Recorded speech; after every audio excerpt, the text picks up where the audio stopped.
Welcome to our channel. Today we how to disable Docker on your virtual private server safely, complete guide step by step clearly. To disable Docker on your virtual private server, start by accessing your VPS via SSH. Use your terminal and run the command SSH username at your server IP. Replace username with your actual username and your server IP with your server's IP. Once you're logged in, check the status of the Docker service. You can do this by running the command sudo systemctl status docker. This will display whether Docker is currently active or inactive.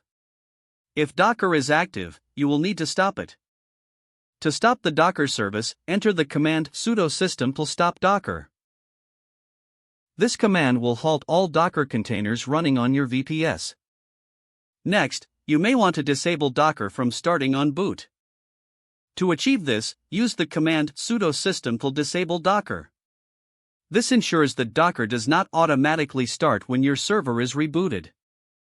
To verify that Docker has been disabled successfully, you can check the status again.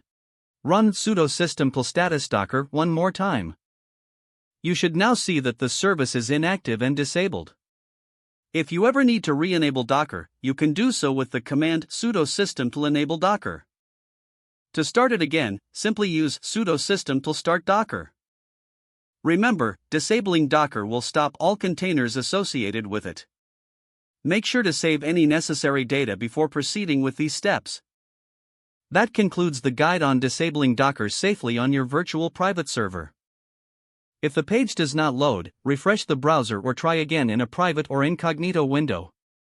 Make sure you are using the correct email address, then retype it carefully to avoid small typos. If your password is not accepted, use the reset option and create a new strong password you can remember. Check your spam folder for verification or security emails, then complete any requested confirmation steps. Enable two-factor authentication if available to improve account security and reduce unauthorized access risk. After signing in, review your profile details so your contact information and settings are accurate and current.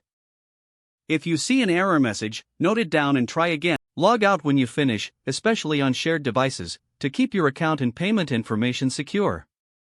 Don't forget to like this video and subscribe to our channel for more step-by-step tech guides.